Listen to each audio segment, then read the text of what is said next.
Welcome to new TV Telugu. మోసపు మోదీజీ వైభోగాన్ని పొగడేంత శ్రద్ధ కూటమి ప్రభుత్వానికి గోదావరి ముంపు ప్రాంతాలపై లేదని ఏపీ కాంగ్రెస్ అధ్యక్షురాలు వైఎస్ షర్మిల విమర్శించారు. ప్రధాని గొప్పోడని మొనగాడని భజన చేసేందుకున్న ఆసక్తి నీటా మునిగిన గ్రామాల ప్రజలను ఒడ్డున చేర్చేందుకు లేదని మండిపడ్డారు.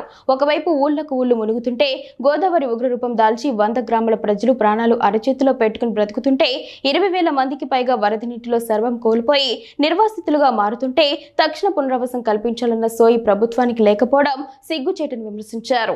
వారికి భరోసా ఇవ్వాలన్న బాధ్యతను విస్మరించడం కూటమి ప్రభుత్వ నిర్లక్ష్యానికి నిదర్శనమని మండిపడ్డారు. మోదీజీ తిడితేనే మీ కంట కన్నీరు వస్తే నిర్వాసితుల గోస చూసి మరి గుండె తరుక్కుపోవడం లేదా అని AP deputy CM Pawan Kalyan ఉద్దేశించి ప్రశ్నించారు.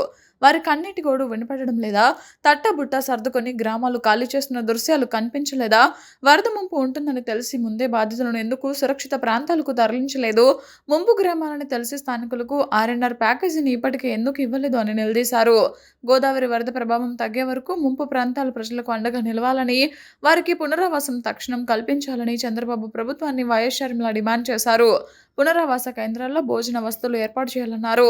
నిత్యావసర వస్తువులను పంపిణీ చేయాలన్నారు. అనారోగ్య సమస్యలతో బాధపడే వారికి వైద్య సేవలు అందుబాటులో పెట్టాలని, చిన్నారులు గర్భిణీల పట్ల జాగ్రత్తలు తీసుకోవాలని సూచించారు. ఏటా వచ్చే వరదలను దృష్టిలో పెట్టుకుని పోలవరం ముంపు గ్రామాల ప్రజలకు తక్షణం R&R ప్యాకేజీని అందించాలని, సురక్షిత ప్రాంతాల్లో మెరుగైన పునరావాసం కల్పించాలని కాంగ్రెస్ పార్టీ పక్షాన డిమాండ్ చేశారు.